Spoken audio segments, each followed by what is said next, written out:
this is like the geothermal loop system. So this is the black pump that you're referring Oh, to. the black pump is this one. It's P1 and P2.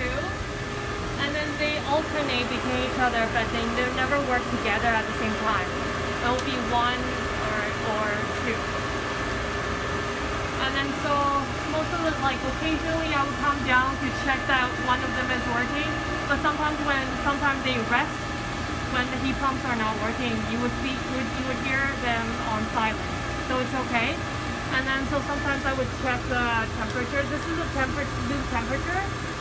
And then this is the pressure in the system. So they told me, Tara told me it should be between 15 to 25. And then recently the system tripped around 18, so we think we need to bring up the pressure. Yeah, so this is what we need to get Tara to do. So they would need to pump more liquids in there to bring the pressure up. And then so this would be like a pressure that you check, one of the things that you check to make sure the system is working, or when you have issue with the system. And then so this is the cold water buffer tank, and the hot water buffer tank is downstairs. So during summertime, we would check, during summertime it's important to check this to make sure that this is cold, because this is what provides the AC around the house. Yeah, so this is the source of the AC. It provides the water, it sends the water down to the heat pumps, and then, like thing. And then they're always on auto. And this is the circuit box for heating. And then sometimes, if there's an issue with these and then they won't work on auto, we will manually turn them into hand. Hand means we force them to work. And then we just one at a time. So we need to manually alternate them if they don't work on auto. And this is the heat recovery ventilation system. So I don't take care of it. So I believe all the air that goes in and out of the house goes through here. There's a filter in here that Francis comes in to replace them every once in a while.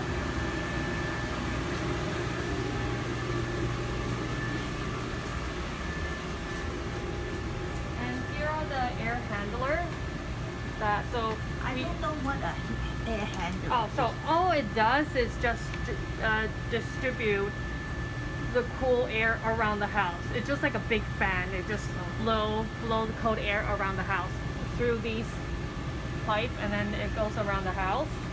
And recently we had the blower motor replaced on this one, and then we're looking to get some spare ones just in case some of these fails. And so this is the one that I need to ask David Zhao about to get a replacement part. And then so most of the contractor will tell you to replace the entire unit, because it costs about the same to replace the entire thing, and like, same as replacing a blower motor in there. So but Mr. King doesn't like to change whatever is not necessary. So if it's a blower motor issue, he would just replace that. Yeah. And this is the hydronic control panel.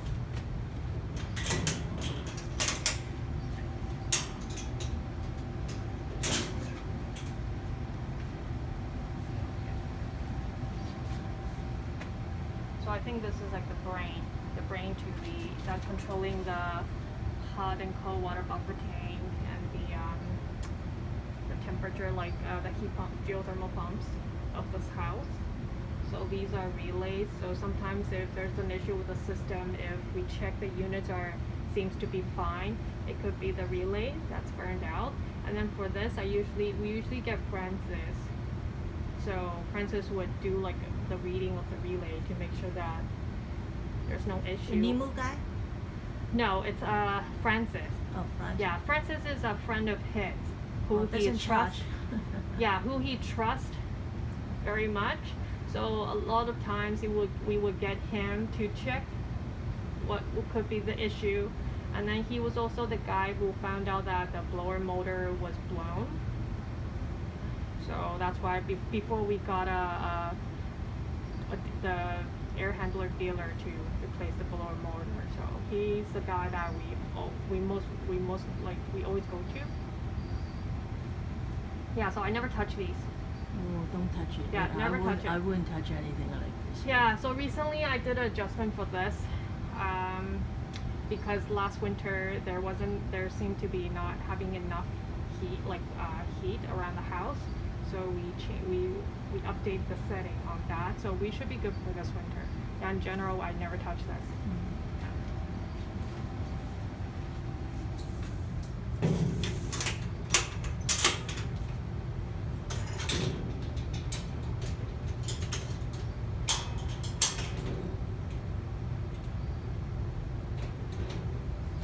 And control line bolts hair dry.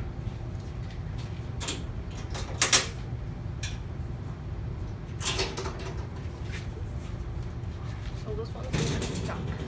Yeah. So I've never touched this either. Yeah, maybe sometimes if there's an electrical issue, then they would check here.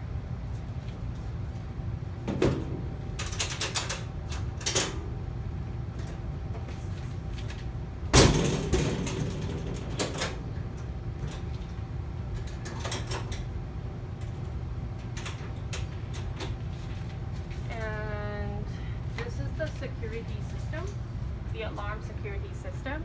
There's a battery inside one of these, and sometimes when they need to be replaced in every few years. So you will notice it when the alarm upstairs and the alarm there's a signal that will show, yeah, flashes, and that's most likely that the battery needs to be replaced. And we don't go through the alarm system because they charge a lot, and then it's a really simple job. All we need to do is just buy a battery replacement and then plug it in. That's it. Yeah. In general, no. So far, no big issues since I've been here. And then, so these are the modules of the light touch modules. And then I'll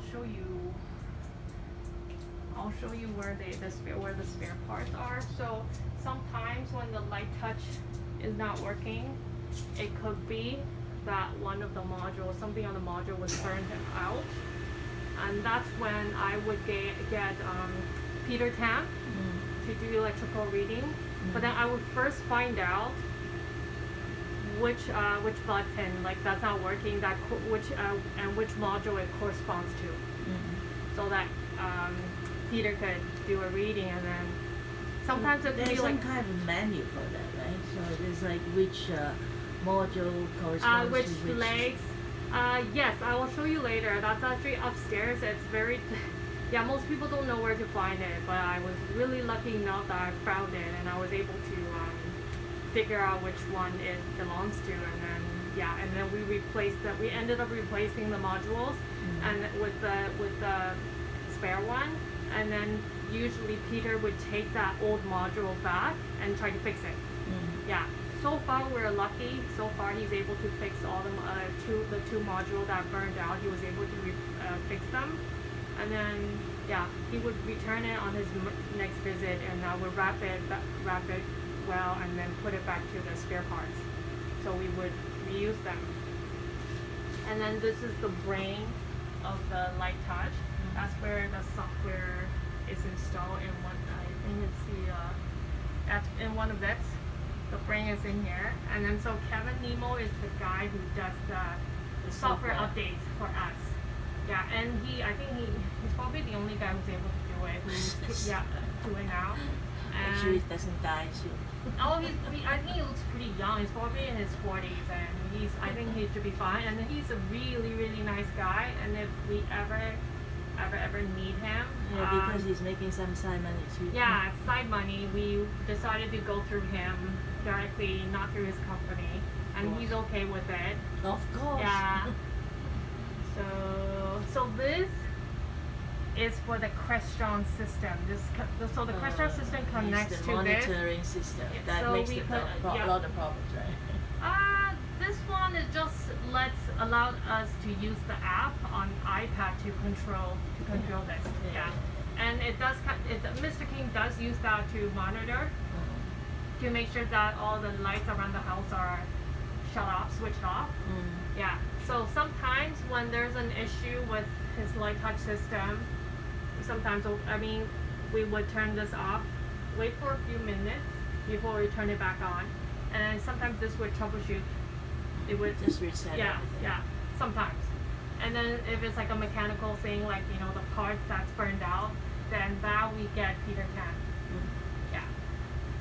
And this is like the breaker. So if there's an issue with any of the any machines around the house, the first thing I would do is to check to see they didn't trip.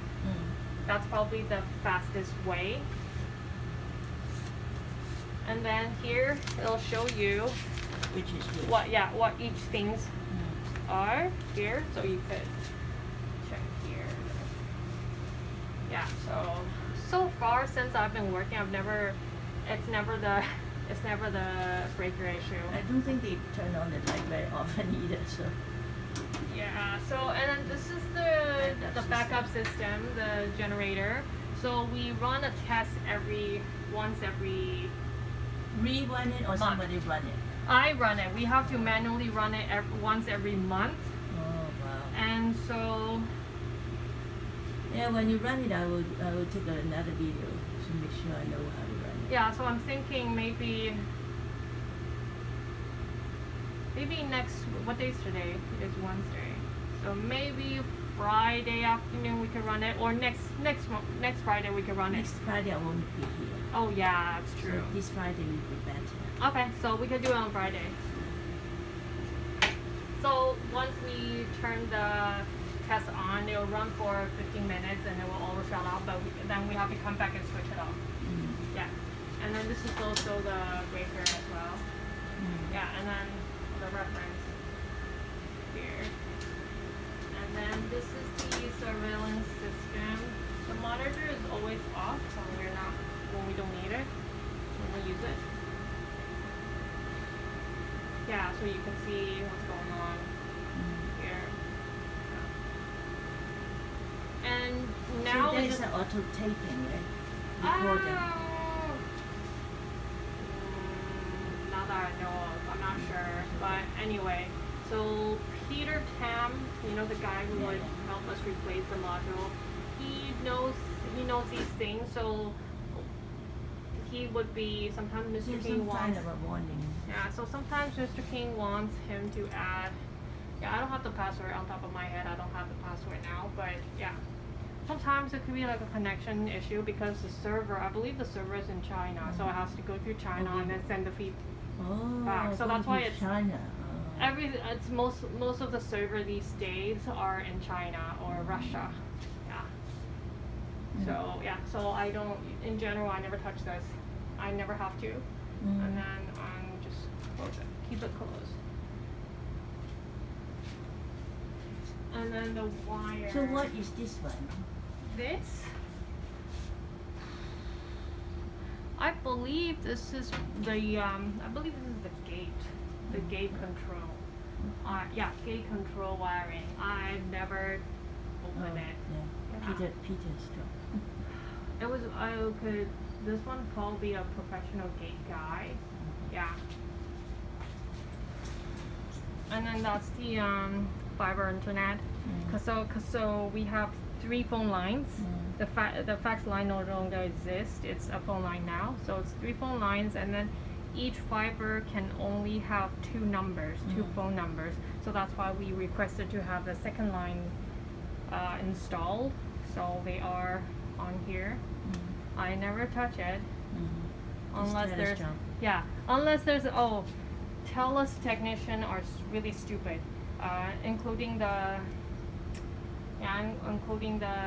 whoever we talk on the phone, and in general they're really bad, and then they always send in the wrong guy to fix the problem, and so yeah, hopefully we don't ever have to deal with them again. Yeah, But then make sure they yeah, send it's the very right painful. guy. Yeah, it's very painful to deal with them. So usually if there's some issue with the internet, I would probably try to shut off the modem and see if we can restart it. Yeah. And then this is the telephone system here. I never touch it.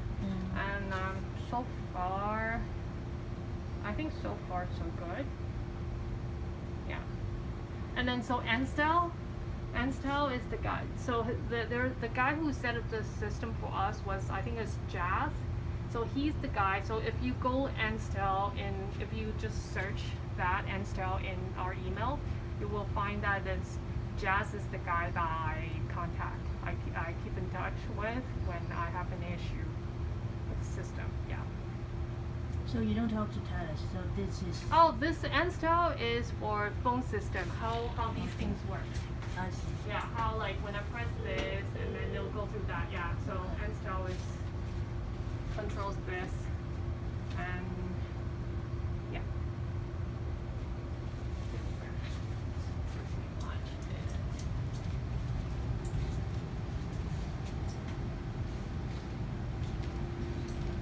So we marked a little bit on like what these are for. You know, return air from house. Yeah, just for our own reference.